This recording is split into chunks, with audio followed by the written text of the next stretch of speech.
Welcome to LOA Today. I'm Walt Thiessen. With me today, the man who is thoughts become things, Neo-Positivity. This is your daily dose of happy. We are so happy you decided to join us today. And Neo is back from the trade show wars at the highest vibe level you can possibly reach after being in the trade show wars. Like, you've been killing it, guy. All the reports you're passing along saying you're killing it. It's become a thing. It has. How many have you done in the last month? I mean, no, I did. There are dental conferences, and I did one in February and one in March. It just seems like it's a lot more because of the impact, that I'm having on the dental world and that it's having on me, and I'm all for it. Let's do it. Who would have predicted that the dental world would be where you make your entree? But man, you have really penetrated that world. You know what? I said that a couple times, and everybody said the same thing. They said, "With that smile, of course you can." I said, all right. I said, all right, I'm going to stop saying that. But yeah, they had the highest suicide and depression rate of any profession. I believe psychiatry has taken number one, which means I'm doing my job. I went in there to make a statement and to change the statistic. And, I like to think that I played a major role in that. That's a great statistic to change too. So yeah, congratulations on the success you've been experiencing. And man, I'm looking forward to hearing what the future reports are going to be. It's going to be exciting. Yes. And speaking of transitioning, we actually have a career transition expert joining us today. Her name is Gina Riley. She's the creator of the Career Velocity System, which we're going to learn more about in just a moment. But Gina, hi, how you doing? Welcome to the program. Thank you. Glad to be here. I'm tuning in from Portland, Oregon, and we're a little bit sunny for a moment. So, wow. Hooray. That's kind of unusual for the Northwest. So, yeah, we were sleeting this morning. So, yeah. Especially this time of year. Right. So how'd you get started doing all this stuff? This is kind of cool. Career transition coaching. It's been an evolution. The bottom line is I'm an HR professional that's worked with, people across the gambit doing recruitment and staffing. And I've worked in corporate. I've also done executive search. I do interview skills training. And it's really culminated into me seeing and observing people who have struggled to tell their stories in interview situations. So I created something that addresses all the moving parts to career transition success. This is going to be an interesting conversation from my perspective, Neil, because a little while back we had a guest on who was an expert at doing resumes, and she was a resume coach. So we're now going to see the other side of that whole process. What happens when the resume actually gets sent through? How is it perceived? How are the people coming through perceived? And I know, Gina, that ties in directly to what you're doing to help people, because regardless of whether you're trying to just find a new job in your current career or change careers, you're dealing with a completely new way of connecting that didn't exist 30 years ago. But now it's like it's controlling it's driving the whole bus, really. Right. I mean, really, I've got the before and the after the resume piece. The resume is step 6 of my 9-step model. Okay. So it's actually in the middle, because you have to think of it this way. A lot of people are experiencing layoffs today, right? Mm-hmm. And for the people that are more mature, who have been maybe at their company for 15 years, 20 years, and they're now poking their heads up and looking around, the first piece of advice that they get, if they're lucky enough to get an outplacement package, is you need to go network. Well, what happens if you haven't built out your stories yet? You haven't sharpened your tool. You don't have the messaging ready. You're not sure what your brand even stands for. So what I'm doing with people is I'm spending 3 to 4 weeks building up those stories. Who are you?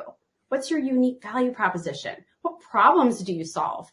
When we work through that first, then I actually have 3 different companies I partner with that do professional resume development.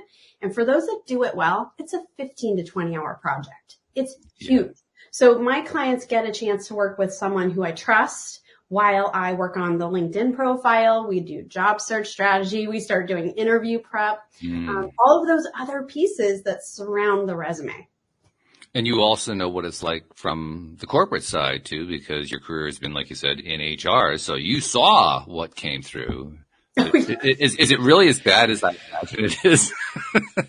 You know, the role of a recruiter it's a special role, and recruiters, because most people don't understand what they do and who they serve, that misunderstanding leads to a lot of bad vibes towards them.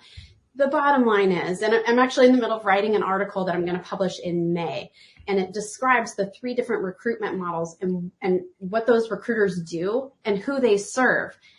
Here's like the bottom line on what recruiters do. They work for the people paying them to go to market and find the right kinds of candidates that match an opportunity that's open. So it doesn't matter if it's a corporate recruiter, a contingent recruiter, executive search.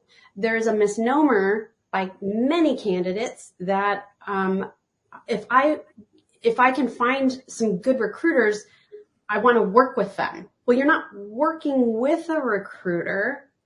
They're being paid somewhere else. So the article that I'm shaping up is really talking about how that misnomer, it's really not a recruiter that you're looking for. You might be looking for an agent, because if you're going to pay someone, are they working for you? Yes. If you're part of a candidate pipeline and you're being interviewed, the recruiter's not working for you. That's not their job. And that does precede the internet era. I mean, that's been true for decades, for a long, long time. Absolutely. And so understanding who a recruiter serves and what their job is can allow a candidate to show up better, sharpen their stories, and make the right kinds of connections rather than making assumptions that everyone out there, every recruiter is working for them. It's not all that different, actually, from, say, the real estate industry. Because people who are going to buy a house tend to think, well, the real estate agent is going to be working on their behalf. But no, he's actually working on behalf of the seller, not of the buyer. Well, there are buyers and sellers agents. So there are buyer agents, yeah. Yeah, I mean, if you're working, what's really great is if you can work with someone who is only working on your behalf, helping to find that house and be the conduit to the deal. But remember, you're paying them now to help you negotiate the deal. That's the thing. If you're a candidate going through a normal, typical candidate pipeline, then, you're on your own negotiating that deal.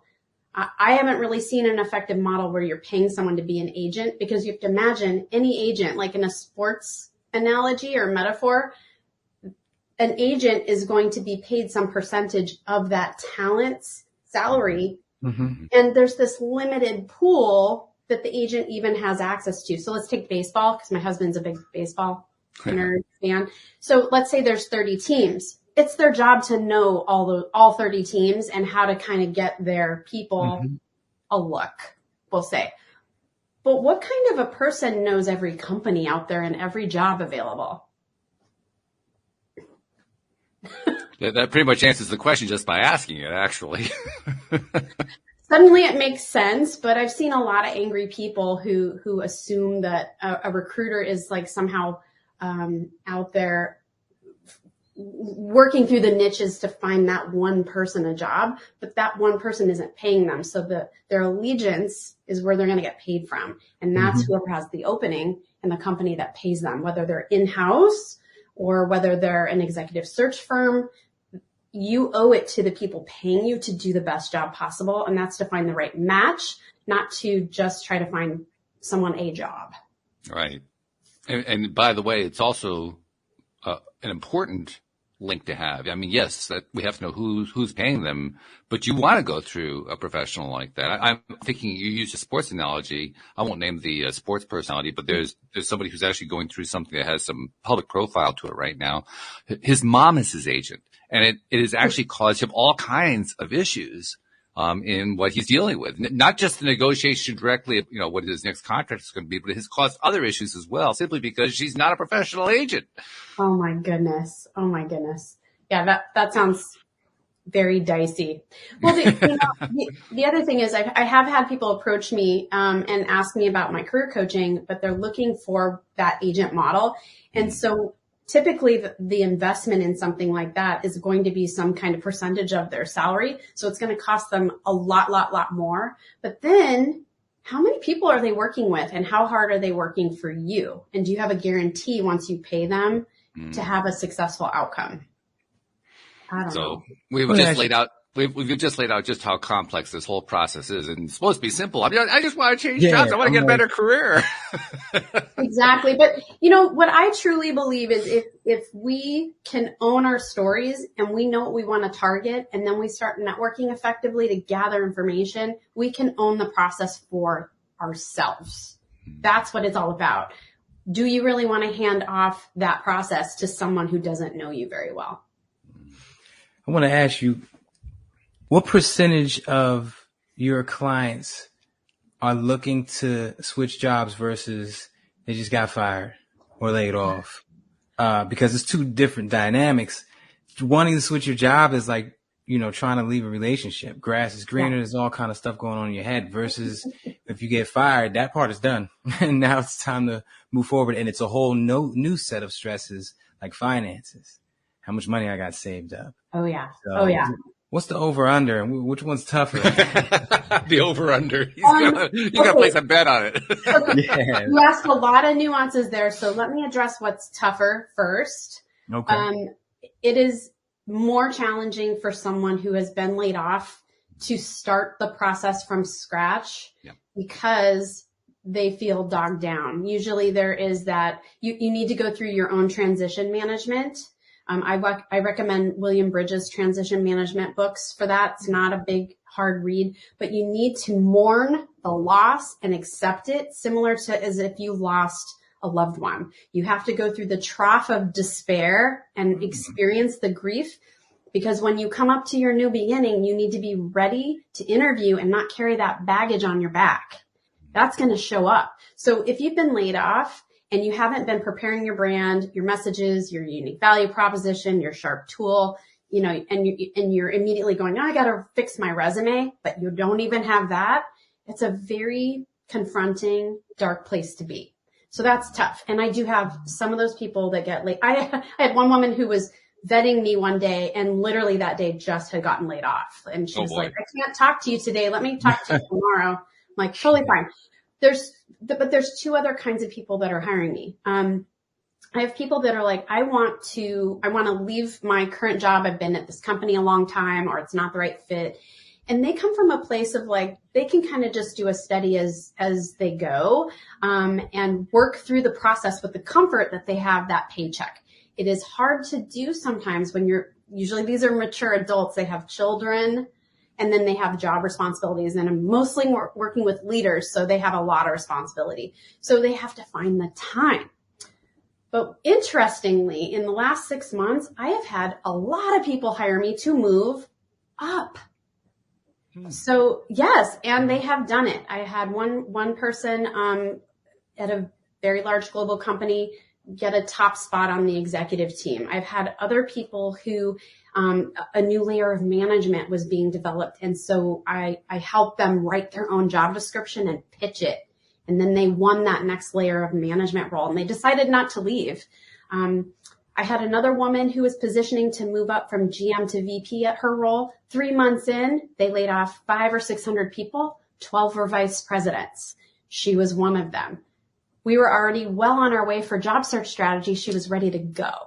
So it's very interesting. There's all these people with unique stories that, we all have something to tell. We all have our journey. It's a matter of like how you embrace what's happening to you and where you want to go and getting yourself ready to have those conversations. As happens so often, the best advice in this topic, as well as almost every other topic tied to life, is get a coach. Because we all need a coach. How do you, so that leads to a very plain, peanut butter and jelly type question. How do you pick a coach? Oh gosh. So I think that one thing to consider is, can you see that they're working with people similar to you? Can you see what those successes might be. So testimonials is a good way to go. So if it's not just generic, if they've been in business for a long time, that might be a good indicator. And then looking at what I call social proof, go look and see if they've published things on the topic, do they have a presence digitally? That's your breadcrumb trail. Just like as any professional, I can go out and look at someone's digital breadcrumb trail and see how legit they are. Same as vetting a coach. Okay. All right. So coaching comes down to the breadcrumb trail. Yeah. That's what it does. Sounds like. I mean, well, I would say the onus is on you, the job seeker, to think about what are the deep questions that you need to have answered before you choose your coach too. What are those questions? Gotta know yourself. Gotta know yourself. I'm still intrigued by the, I guess, percentage of people that are on the fence about leaving, because it's like grass is greener situation. And everybody's heard a million stories about that. And that's tough for you, because if they, after 6 months, if they're like, no, I'm going to stay because they're just too chicken, then you're like, what the hell did you hire me for? I have had a small handful hire me to position to leave and then didn't do it. And you have to realize in the last couple of years, we've had the pandemic. Mm-hmm. So you've got, the uncertainty in the market, the difficulty. Now think of it this way, a triangle. If I'm working with senior leaders, there's less jobs at the top to target. So we're talking about it's surgical. They're trying to find where their needle in someone else's haystack is going to fit. They're doing it while they hold a job, and it's challenging financial, economic, and pandemic times. So, I get to the year mark, and that's where my contract stops. But they know if they've been trying or not, right? And I've set them up for success. They've had job search strategy. They know how to do interview prep because I teach them how to do it. Speaking of teaching, and the title of the show, where's the law of attraction play into all this? Where are you inserting it? How did you learn about it? To give us some LOA today. I was so intrigued when I came across your podcast, because it's just so full of like this intersection of empowerment and positivity, and we need to get grounded in ourselves before we can expect other people to feel attracted to us. So what we put out there is what we get back. And that's why I talked about, like, if you get laid off, you've got to deal with that grief. You've got to deal with the emotions, and you should probably build a support system so that you have that safe space, so you're not carrying that into conversations. But that's what I love about this podcast is it is about that positivity. And a lot of the topics you cover is how do you get that empowerment? Yeah. As you know what, speaking of support, so I'm going to do a bit of plugging right here, because I revamped my website and I came up with this accountability partner section where, like if me and Walt were accountability partners, once a day we check in. Hey, have you done mental check-ins? What affirmation are you doing? But every now and then I might miss a day. Walt might miss a day. We might miss a week. So I got a group of people. That way, at least every day, somebody's going to say something. Your alert goes off. You either get to it or you get to it tomorrow. So that's a great thing. And just a little side plug, Walt, you're going to love this. They do it a lot in dental, a lot in medical. They have morning huddles. Oh, really? Where in the morning they might have like a 10-minute huddle, 15-minute huddle, where they get the group together every morning and get them just like a football team, get them on the same page, and they leave that huddle feeling better, some kind of uplifting thing. So for those dentists or doctors or executives that aren't super great at coming up with that next topic, or they're not really great speakers after they get to their touch points about what needs to be done to boost the stats or whatever, if they're not really good at boosting morale, then they would play one of my morning huddle videos. So I have a huddle series now that, Gina, you could feel free to pump out to all your executives. That sounds awesome. I mean, there's nothing like great thought leadership to galvanize people. That's awesome. Gotta get them on the same page. Huddles weren't around that I knew of when I was in the work world, and I think it's absolutely fascinating that leaders are taking this effort to do it every morning. Like, that's just freaking amazing. and I see it becoming something big, a standard practice in all companies. So why not have some kind of motivational speaker, some kind of motivation come in, even if it's not mine, and just pep things up real quick at the end of the meeting. Totally. That's the best thing I could think of. And that's why I created the series. But yeah, it's the future. Definitely. You gotta set the tone. Set the tone. You set the tone for the day when you wake up. You set the tone for the game in sports with the first play. Same thing with the workday. It's been over 20 years since I've been in corporate, and I'm amazed just looking from the outside in just how much corporate mindset has shifted in that 20-year period. It's real. Well, it did have to, yes, but nevertheless, it did. I mean, how many times have we talked about how, corporations, they're always the same thing. They always do the same kind of, fill in the blank with whatever your complaint is. Well, they've shifted on this. They've shifted in a big, big way. It's actually pretty impressive. Results. Yeah. Results made them shift. More money in their pockets. Oh, yeah. Which spans from happier personnel. Mm-hmm. There's nothing worse than people and your employees that are beefing. It's not worse. It's just a recipe for disaster. The energy's low. Even if they don't even talk to each other, the energy's low. Yeah. So they had to adjust, and I'm glad they did. I'm glad the world is kind of shifting into a brighter light, slowly but surely. And I don't know if you saw it in the live stream. We got a number of comments there. One of them came from John, who said, even a solopreneur can hold daily huddles. Yeah. I mean, I do it every day. I do it every single day. And my huddles are like a hype fest. Just like a football game. I leave my huddle running on the field, feeling like I'm on cloud nine. And that's how I start every day. And I can't even imagine doing it any other way. And I would never go back to the way I used to do things, which was just waking up and going. Now there's intention. I set my intentions, and then I get myself in the right vibe. Like when I say I run out of my room, I basically do the first 3 steps, and it's just like, whoa, yeah, like the house is empty, so I could say and do whatever I want. I could scream. The dogs are looking at me funny, but guess that? It's reflecting in everything that I do, so I'm gonna keep doing it. Hey, it pays off. I mean, look what you've been producing. Look what you've been attracting. So it definitely pays off. Do you? You know what? I want to ask both of you this. It's a touchy subject. Talking out loud to yourself. I was going to see if either of you suggest that other people do that. Because if you notice, if you were ever putting something together that was difficult or trying to figure something out, no matter who's there, you're like, wait, all right, if I go here and turn left, all right. You say it out loud and nobody looks at you like you're crazy. But that's where you get clarity.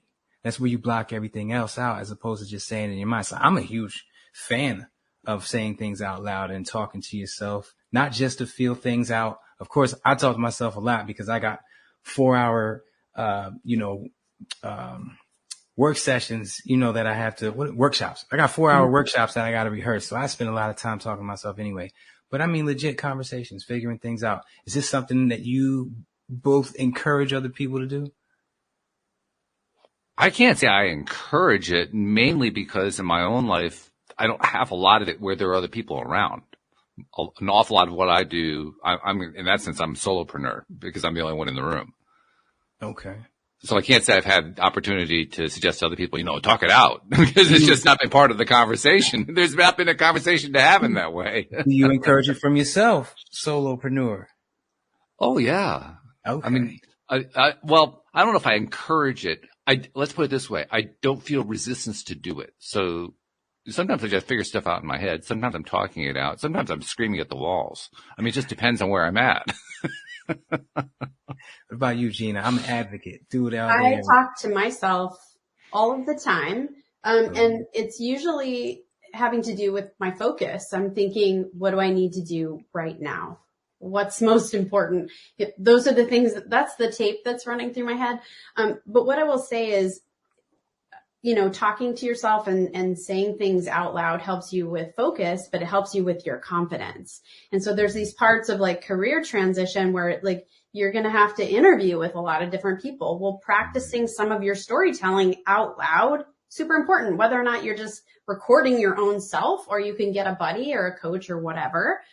That's another thing. But another place where you can practice to get confidence is like the salary negotiation piece.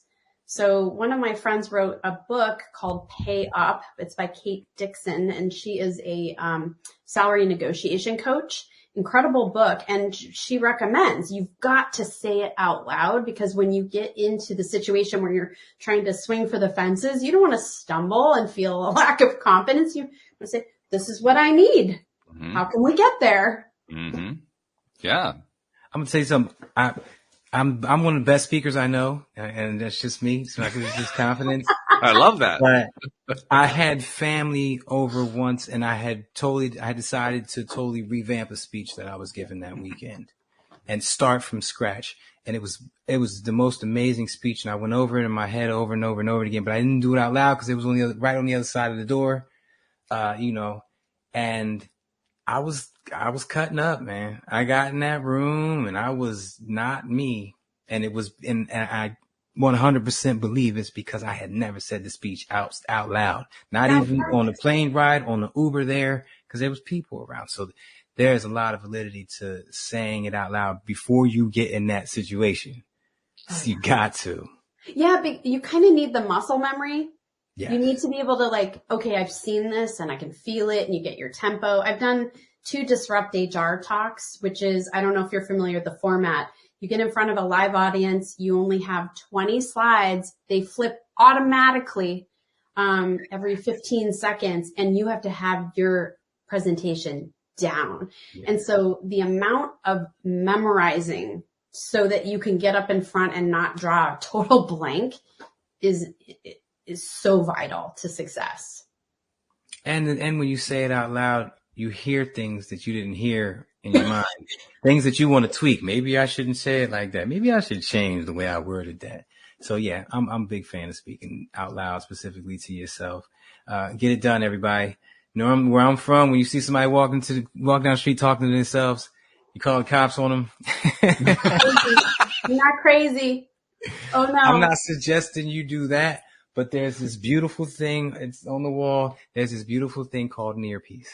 If you put it in your ear, you could take your walk and talk to yourself the whole time and no one will know. I love that idea because I did not do that when I was walking around the neighborhood with my note cards. I do it on my golf cart every day. And now people in my neighborhood see this live stream. They're going to be like, he ain't on the phone. But yeah, it's definitely, it takes away any degree of shame that might be the dark cloud hanging over you while you're trying to be inspired and give this speech. I love it. Yeah, got to find ways to do it, man. I'm curious about something else too. Now, I don't know, there may not be much overlap here because of just the market that you're working with on the surface does not look like it's going to be tied to what I'm going to talk about here.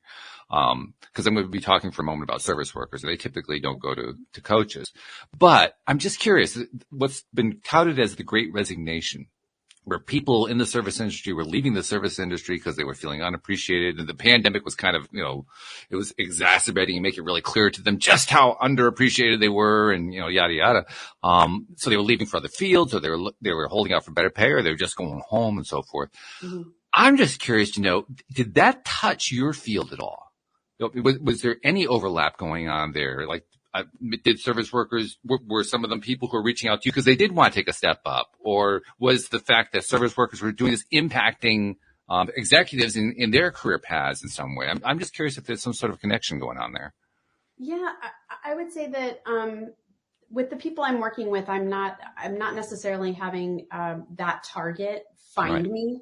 And a lot of times, what I would imagine people are going through is their own life and self-assessment. I have family members in the service industry who are mature, and they're assessing what they want to do, like finishing that degree, and then maybe positioning for something very different after 30 years doing something in the service industry, for example.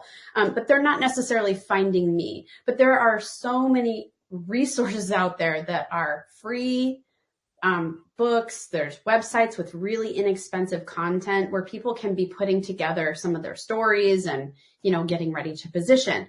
But you asked about senior leaders, how does that impact them? Our leaders all around the world have gone through incredible stress trying to just manage their their workforce. Yeah. They're accountable to a board and shareholders and stakeholders. Now, we could say that part of our stakeholders are our employees, but I think that, when you're the CEO, it's the loneliest job, and you're just trying to like make sure that you can cross your quarterly finish lines. And so with the enhanced, work in diversity, equity, and inclusion, workplace culture and belonging, there is a lot of work to be done to bridge the gap that we have between what senior leaders are tasked to do and the growing, movement toward that culture and belonging piece.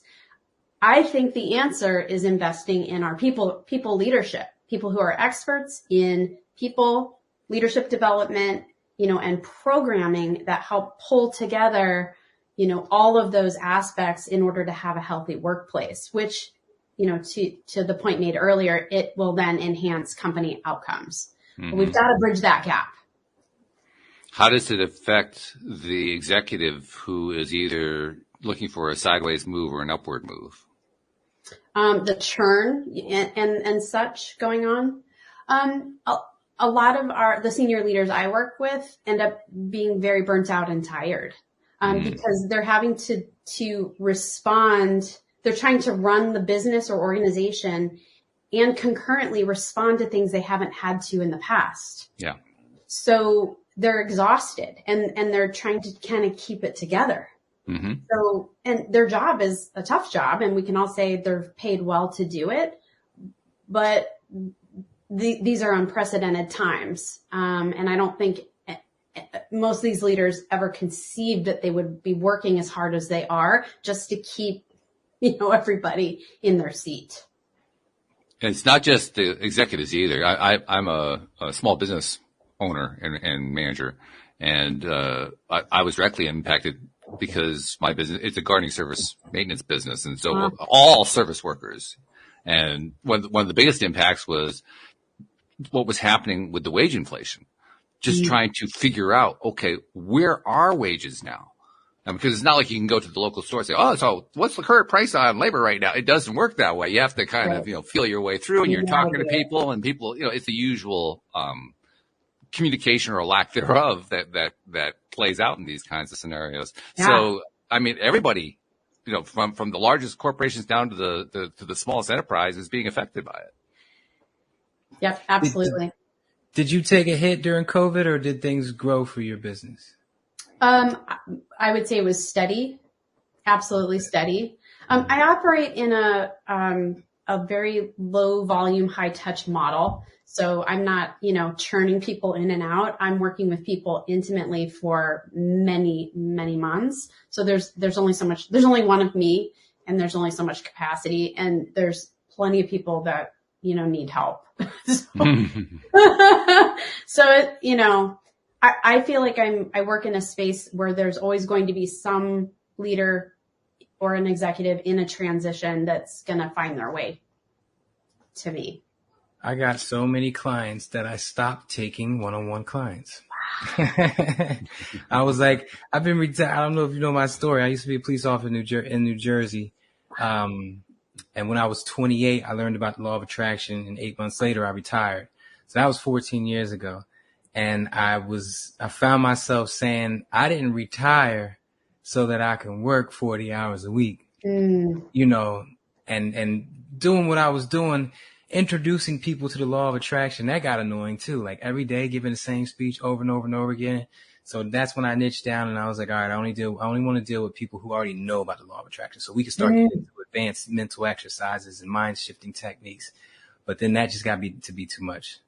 So within a couple months, I was like, no more. I'm done. Let me just do some podcasting. So yeah, that turned into podcasting, which turned into live streams and summits. But yeah, it's crazy. I know so many people that COVID devastated their lives.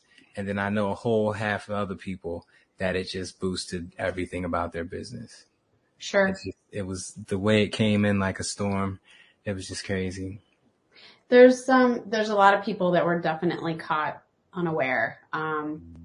Yeah, it was challenging. Yeah, well, it was challenging. Anytime that you're going through a period of disruption, there's going to be growth associated with it, which is just a nice, polite way of saying that growth is painful. Growth is painful. That's why I kind of go back to the transition management sort of conversation, which is, if we recognize that life is full of twists and turns, that we can navigate them, but we can't anticipate all of them. So how do we want to respond to it? Positively. Best we can, right? And sometimes we have to kind of respond. Sometimes the initial response, though, isn't positive. I mean, that's the truth. It's there is a visceral reaction. I get laid off. I'm angry. Yeah. Sure. I'm scared. Yes. Right? You know what? I have this saying that I created. I say, no matter what you ask for in life, you will be shown, if not proven, that you cannot have it. And how you respond to that emotionally, mentally, determines if and when you get it. So for me, when I ask the universe for something and a door slams, this is a tennis match. I asked for something. I served it. The door slammed. The ball got hit back to me. I'm happy now. So when doors close for me, all right, ball's in my court now. This is part of the process. I needed that to happen to get to the next step. Yeah. And the next step for me to get that. So I actually take incidents like that and emails like that. And I'm like, all right, this is what's up. How am I going to handle it? Like a champion. I don't care what that email said. To me, it said the life is good and you got exactly what you wanted. And I actually just like play make believe and pretend that everything went amazing. And then my phone rings and that problem is taken care of. And you know what that's called? Wow, this is crazy. That is called information. You get the information back that you need to make a different or better choice. Boom. Just don't let it get to you mentally. When a door slams, when you get laid off, when your spouse breaks up with you, when you get into a car accident or break your leg, it's leading to something better. As long as you let it lead to something better. If you see it as getting worse, like they say, shit rolls downhill. If you see it as it getting worse, compounding, then that's what's exactly going to happen. So I don't suggest anyone do that. Take it like a champ. Don't run to Facebook and complain about it. Take it like a champ. And find a way to turn it around too. Yes. It's a lot easier if you can turn it around. It's a lot easier to take it. If you aren't turning it around, all you're doing is just being faced with this bombardment of negativity that's coming your way. And that's hard to do. Sit there and getting punched in the face like Rocky Balboa. Right. That's hard to do. But if you see it differently, and like if you want a new spouse, that first one has to go. If you want a new house and job, that first one has to go. It does. And it sucks, but that's life. This is true. Yeah. I want to go in a slightly different direction here. Something that it concerns me. It's concerned me for quite some time. It concerned me back when I was working corporate, and I think it's actually gotten bigger and a little bit more problematic as time has gone on. But I'm kind of curious to know what your take is, Gina, because this is going to be a piece of what you deal with every one of your clients. It's a piece of what you've been dealing with in the HR industry as a whole for many years, I'm sure. And I'm going to generically call it authority or accreditation or credentials. You mentioned earlier, for instance, a service worker maybe wants to go back to school to get a degree to pursue some new thing. So it's getting a credential to do that. And the concern that I have is I've had this for a long time. I've had this back when I was in the corporate world. I would be asked by a manager to interview a new client, a new prospective employee. And the employee would have, miles and miles of credentials, and they wouldn't have the faintest clue what they were actually doing. And it really got to me. People were getting credentials because they had the ability to take an exam, and they weren't actually good at what it was that their credentials said they were good at. And so you end up with the Peter principle playing out over and over and over again. And now I'm sitting outside looking at the corporate world. But as I look at that corporate world, I just see credentials going nuts. Mm-hmm. And I ask myself that there's got to be ways that that's actually causing issues. I don't know what they are. I'm not in that world, but I just have this strong sense that this heavy reliance on credentials is actually causing problems. But I don't know what your take is on that. So I'm kind of curious. When you think about that particular question, do you see an issue going on with credentials? That's a really great question. I think it depends on what the credential is for, and have you had a chance to apply it, and what is the purpose of requiring a credential? Because let's take a college degree. I think that we're heading in a direction where college degrees are not necessarily going to be required for a number of jobs out there in the future. I'll just say loosely. Mm-hmm. There's one thing that we know is that if a person does complete a degree, that they at least have the stick-to-itness to finish up something. Mm-hmm. So we know that they went through some kind of a learning process to get from point A to point B and had to navigate whatever those challenges were. Well, someone who chooses not to go the college path may have navigated very interesting waters as well and has incredible problem-solving abilities and skills that they've developed while that college student was doing their thing. So, I mean, there's a reason for credentials, and sometimes it's, can you finish? Can you finish what you start? Now, there's certain kinds of credentials that give us some base information that helps us apply that on the job. If I'm an operations leader, for example, and I have a Lean Six Sigma certification, well, I'm going to come with some base textbook knowledge. Have I gotten a chance to apply it along the way? Did I do an internship along the way? Did I did I interact with people using the certification? All of that is what makes our credentials they're rich and applicable. Okay. So with your credentials, you could see, all right, they did 6 months in the field versus someone who did 3 years. Yeah, that's good. I think we have to look at, if we're going to evaluate candidates for a job opportunity, we need to ask them questions about their skill level, not just the check the box, do you have a degree or a certain credential. I've had people, when they were vetting me and they're like, well, I think it's ICF certified. It's the International Coaching Federation. It's a very specific program. It costs a lot. You go through it, you put in a certain number of hours. Well, I don't have that. What do I have? I've got a master's degree in whole systems design. And my entire, most of my career has been consulting with people, helping people communicate better, et cetera. So do you need the ICF certification? Is that going to be a requirement before you hire me? Or can you read the tea leaves and see the rest of the results and go, okay, you know what you're doing? Same thing with all of these other kinds of certifications. Does a person have the skills to do the job that you're trying to hire them to do? And that actually is starting to touch on the part that I'm concerned about, because we do live in the computerized age, and these days most companies are processing job applications of various kinds through an automated program that just checks to see, is that certification there? If not, okay, we reject that one. So, okay, so where's the communication going on that says, let's evaluate this guy to see, or this woman to see if they really do have the skills, even though they don't have the credential? Yeah.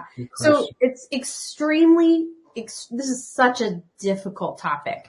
But I was working with a person who was an IT leader, and he's similar in age to me, grew up during the time frame where there were a lot of people in their garages playing with computers and learning how to do them, and he went into the workforce. He did not complete a college degree, became a leader.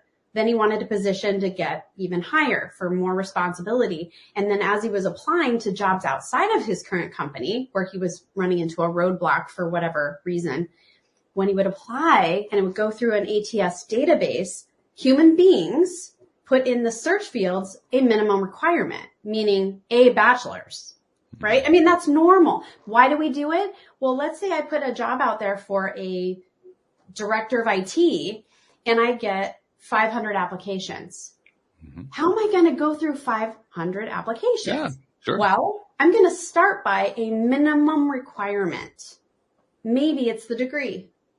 So what did this man do? Networked incredibly, earned his way into an IT leadership role at another company, moved to a location he wanted to move to, and since came back to work with me and positioned for a VP job, which we prepared him for, still no degree, earned the VP job and competed against 4 people internally to land that job. The degree did not matter because he had the skills and competencies and the ability to communicate it. But people who don't have those minimum requirements put into a search engine by a human being will have to network into their opportunities and explain how they're skilled. That's really the heart of it right there. I think you just nailed it beautifully.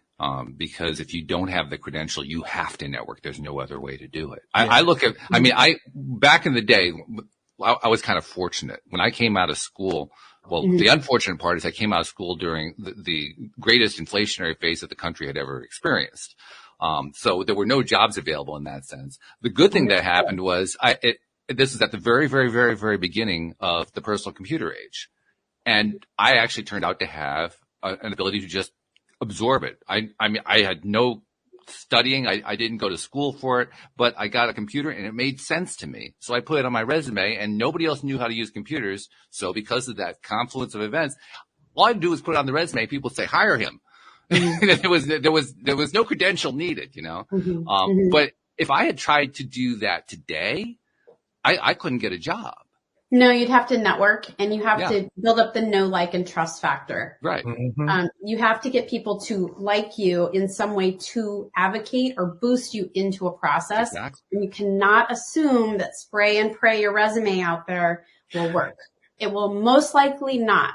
And that's when you apply, and you tell everyone, oh, I'm working so hard to get a job. But what you're doing is you're just shooting out your resume, not customized, and then you pray someone will call you. By the time you get that phone call, are you ready to even explain how you will fit? Right? Now, I mean, I ran a search one time. It was for a COO, chief operating officer position, and we had a very wide funnel. We could have taken someone from healthcare, but maybe something industry adjacent. So we didn't put healthcare as an absolute requirement initially.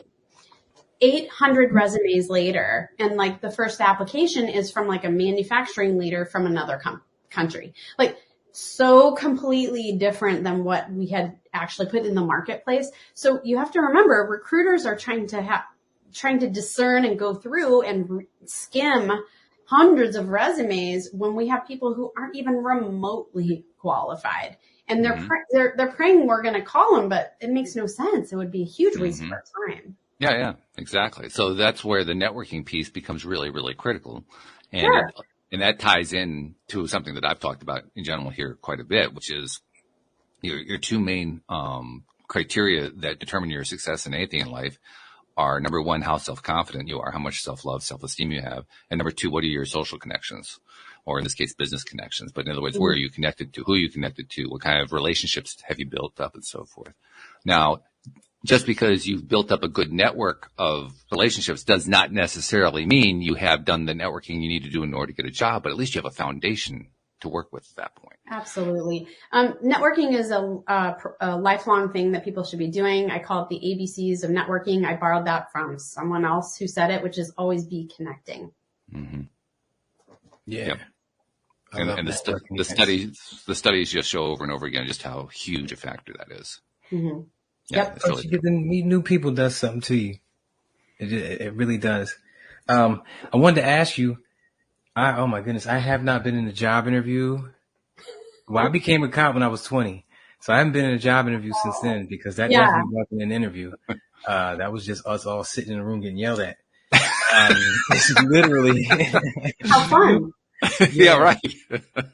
So I learned this late, but I seen it in some show. They said, before you walk out of an interview, you always ask, is there anything that I said that, would keep me from getting this position, just in case there was any misunderstanding, I could clear it up, man. And so that sounds like a great one. Anything that you specifically make sure you tell all your clients when they're going in? Going in, what do I tell them when they go into an interview process? Yeah, like some tip that would really make them stand out in that interview. Oh gosh. The executives that I see successful in the interview process spend way more time doing their homework and preparing to answer the questions that tie to the job description than they do in the interview process itself. So, it's hours of like looking up the company, looking at the strategy, listening to investor reports, looking at articles that have been written about the company, looking at positive press, negative press, and starting to formulate a picture about what it is that they could do then to add value to that company and their mission and where they're heading. So it's all about the homework. And then when I'm working with people, we dissect all those bullet points about what they say they want that person to do. And we're creating what we call SOAR stories. Some people call them STAR, PAR, CAR, but it's what is the situation? What are the obstacles I've overcome? What are the actions and results related to those bullet points so that they can show up with this repository of stories. So they're building up 5 to 10 stories that they can flexibly pull out to explain their skills. It's all about whether or not you get a chance to talk about your skills and not like just the likability factor, like, hey, where do you golf or whatever. It's if you don't get down to how you can help them, then you're not talking about the right things in the interview process. Isn't it interesting how often storytelling comes into any conversation? Here's another conversation where it's coming in a big way. You have to be ready to tell a story.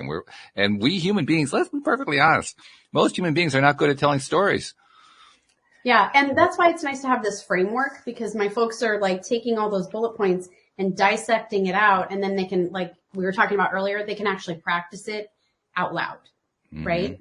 And then you can step it back and go, oh my goodness, that was too long. That was super inarticulate. I wasn't succinct. You got to hear yourself. And if you're not sharp, I mean, the whole goal in my mind is how many stories can you pack into one interview conversation? You know, if you're talking about one thing for 20 minutes, man, you're in the danger zone, right? You need to speak out loud more at home by yourself. That's what you need. Yes, sir. That is right. And, you know, the first question you get asked is, tell me about yourself. So I've had executives do the tell me about yourself in a 1-hour conversation for 20 minutes. Wow. That's not very good reading the room. Hey, we have 60 minutes. I have 8 questions to ask you. Give me 5 on tell me about yourself. Just give me a quick hit.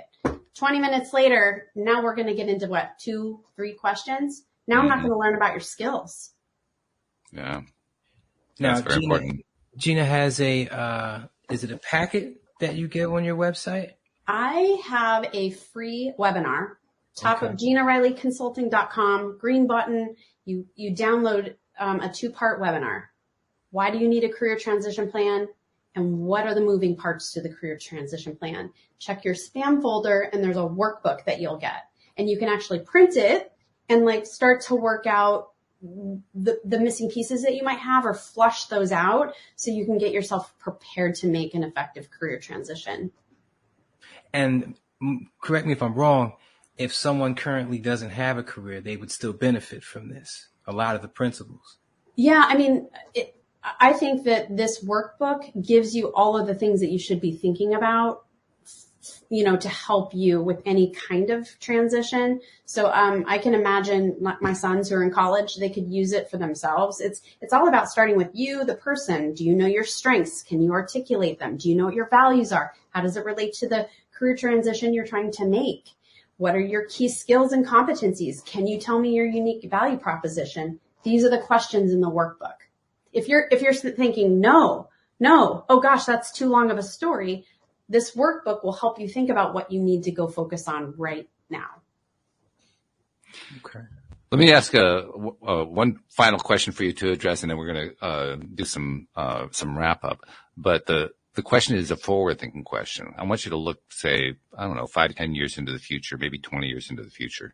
Uh-huh. I'll let you pick the exact range. But the idea is, you know where we're at right now. You've been describing to some degree where we're at right now as a society, as an economy, as a corporate culture, and so forth.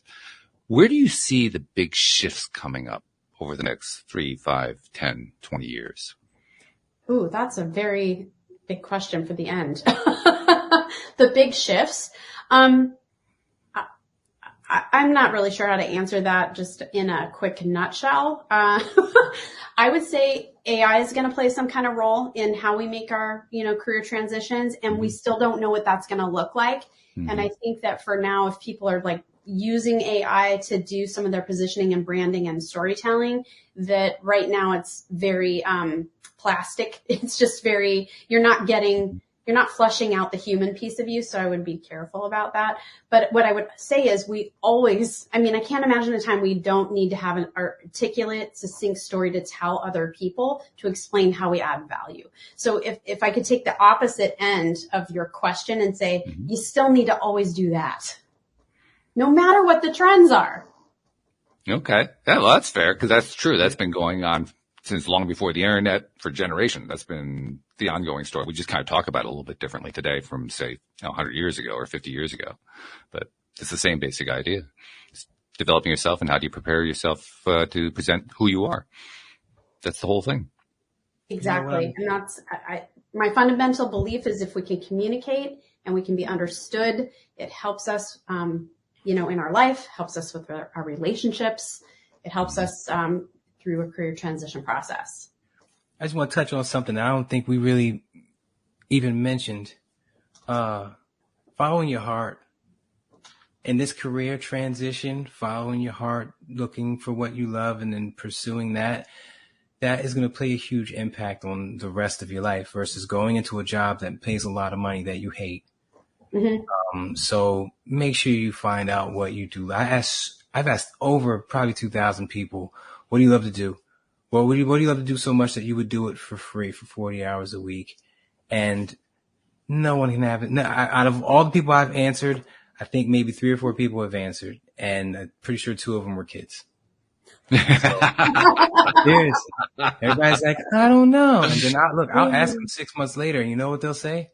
I haven't even thought about it. That was the problem last time I asked you. It never crossed your mind. So, yeah. Look who comes in. He's always on time. He's like, it's 5:00, Dad. He has no watch.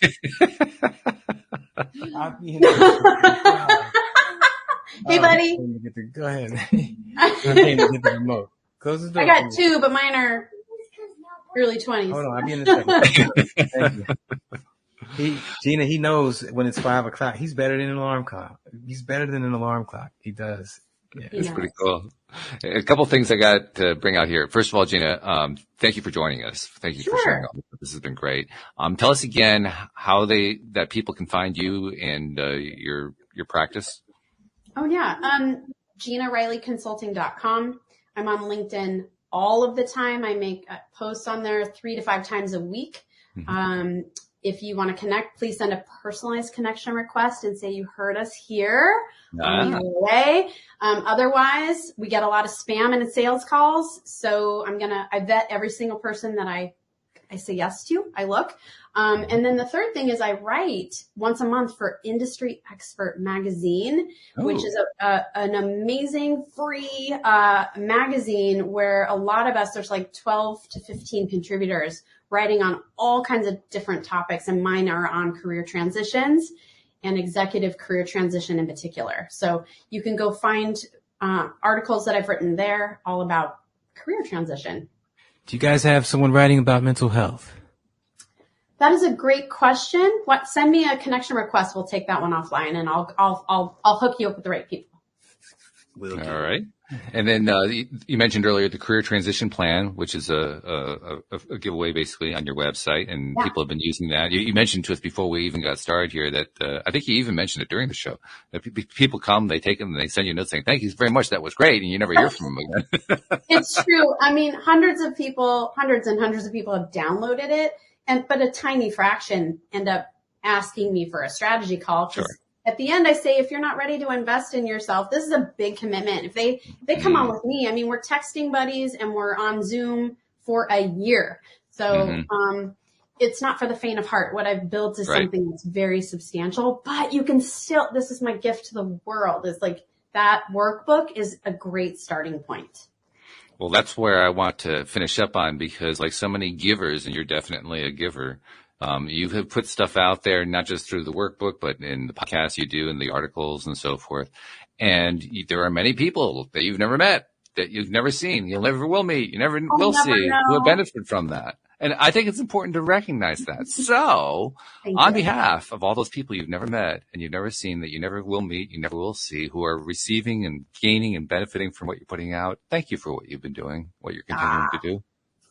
Thank you. That's very sweet.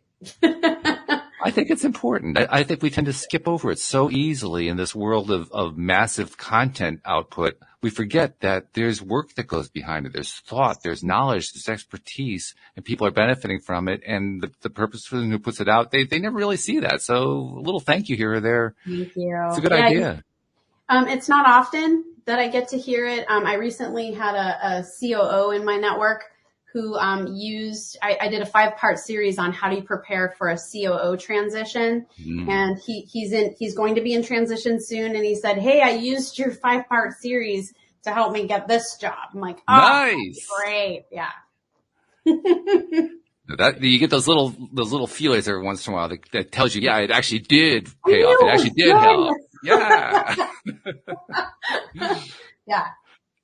So we also try to give you some from the people you didn't hear from. So hopefully that helps too. But thank you again for joining us. This has been really, really great. And we really appreciate your time and effort. And yeah, thank you and congratulations with what you're doing and best of luck as you're continuing to do it.